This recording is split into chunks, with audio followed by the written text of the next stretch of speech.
اعوذ باللہ من الشیطان الرجیم، بسم اللہ الرحمن الرحیم۔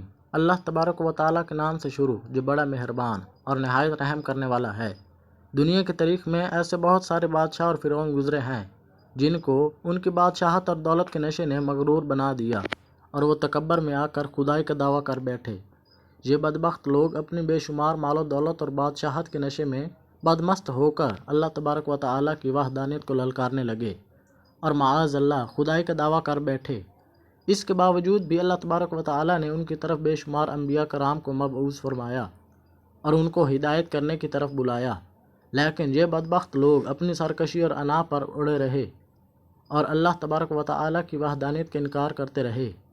پھر جب یہ لوگ قابل ہدایت نہ رہے تو اللہ تبارک و تعالیٰ نے ان بدبخت لوگوں کو عبرت کا نشان بنایا اور ان لوگوں کو تباہ و برباد کر کے رکھ دیا اور ان لوگوں کے نام و نشان کو صفحہ ہستی سے مٹا دیا۔ اللہ تبارک و تعالیٰ نے ان جھوٹے خدائی کے دعوے داروں کو ایسی عبرتناک موت دی کہ آج بھی لوگ ان سے عبرت حاصل کرتے ہیں۔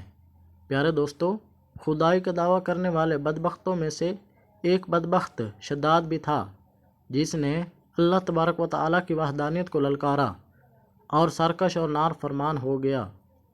پیارے دوستو، شداد کون تھا اور کس طرح اس نے اللہ تبارک و تعالیٰ کی نافرمانی کی اور خدائی کا دعویٰ کیا اور کس طرح اس نے دنیا میں اپنی جنت تیار کی اور اس کی بنائی ہوئی جنت کتنے سالوں میں تیار ہوئی، اور پھر اللہ تبارک و تعالیٰ نے اس بدبخت کو کس طرح دنیا کے لیے عبرت کا نشان بنایا اور اس بدبخت کا انجام کیا ہوا، اور پھر کس طرح ملک الموت علیہ السلام نے دردناک طریقے سے اس کی روح قبض کی۔ پیارے دوستو، تمام تر سوالات کے جواب قرآن و حدیث کی روشنی میں آج کی اس ویڈیو میں ہم آپ کو بتائیں گے، لہٰذا آپ سے گزارش ہے کہ ہماری اس ویڈیو کو اینڈ تک ضرور دیکھیے گا۔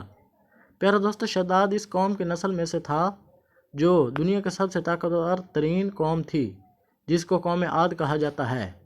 اس قوم کے بارے میں اللہ تبارک و تعالیٰ قرآن پاک میں ارشاد فرماتا ہے کہ ان کی جیسی قوم نہ اللہ تبارک و تعالیٰ نے ان سے پہلے پیدا کی اور نہ ہی ان کے بعد کسی قوم کو پیدا کیا۔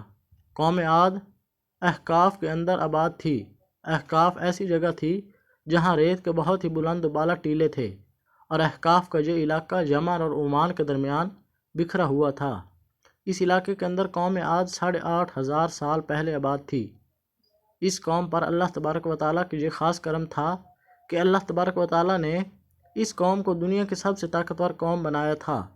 اس کے ساتھ ساتھ اللہ تبارک و تعالیٰ نے اس قوم کو سرسبز و شاداب باغات اور وافر مقدار میں کھیت عطا فرمائے تھے۔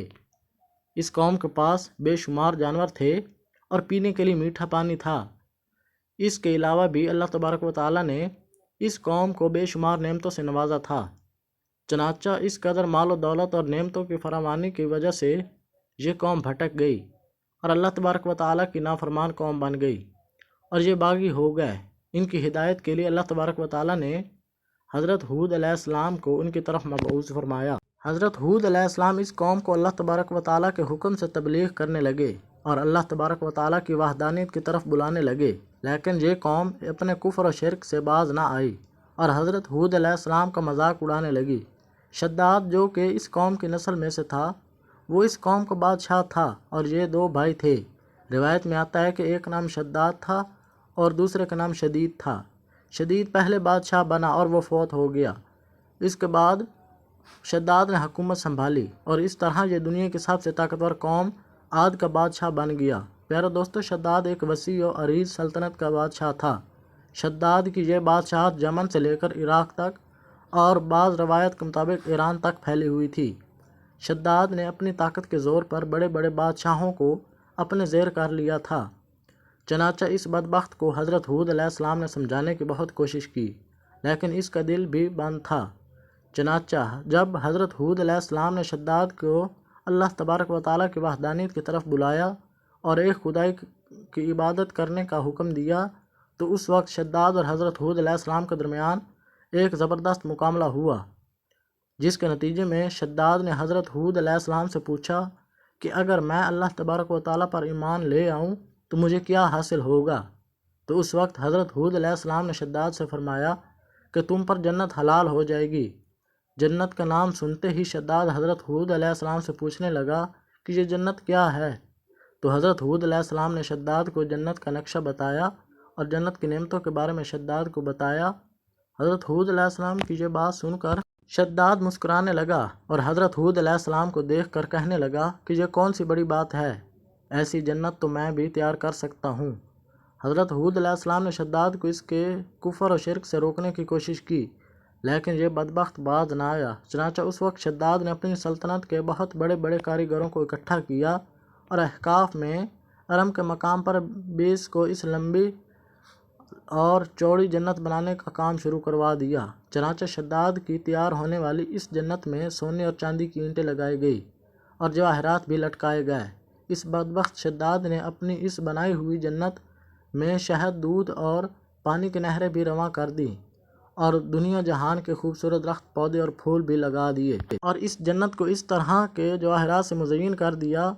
قوم عاد چونکہ پلند بالا پہاڑوں کو تراش کر محلات بنانے کے اندر ماہر تھی اور شداد کی سلطنت میں تو یہ فن عروج پر تھا، چنانچہ ریت کے اس بلند و بالا ٹیلوں پہ بہت بڑے بڑے ستون کھڑے کر دیے گئے اور ان بلند ستونوں پر بڑی بڑی سونے اور چاندی کی عمارات بنا دی گئیں۔ شداد نے یہ فیصلہ کیا تھا کہ جب تک اس کے بنائی جانے والی جنت تیار نہ ہوگی اس وقت تک وہ اپنی جنت کے اندر قدم نہیں رکھے گا۔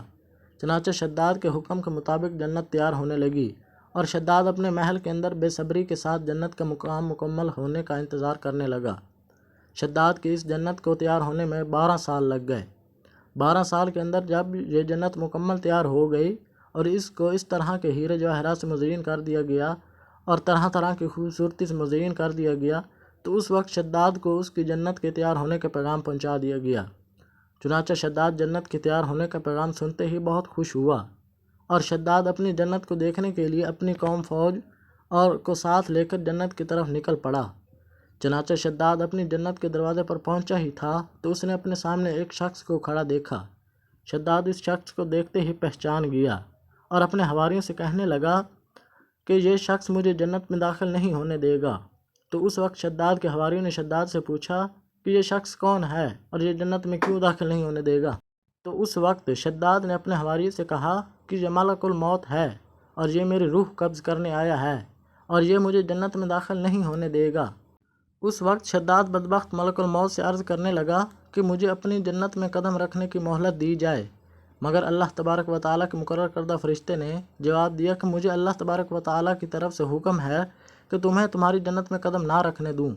شداد ملک الموت کے سامنے بہت رویا اور گڑ گڑایا، لیکن ملک الموت نے اللہ تبارک و تعالیٰ کے حکم کی تکمیل کرتے ہوئے شداد کی روح قبض کر لی۔ چنانچہ شداد کی موت کے بعد حضرت جبرائیل علیہ السلام نے ایک زوردار چیخ ماری اور شداد کی بنائی ہوئی جنت زمین میں دھنس گئی۔ شداد کی اس عبرت ناک موت کے بعد حضرت ہود علیہ السلام نے قوم عاد کو بارہا مرتبہ سمجھایا، لیکن قوم عاد باز نہ آئی۔ حالانکہ شداد کا یہ انجام قوم عاد کے لیے کافی تھا، لیکن جب انسان کے عقل پر غرور کا پردہ ہوتا ہے تو پھر چاہے شداد ہو یا شدید، اس کو کسی کام کا انجام دکھائی نہیں دیتا۔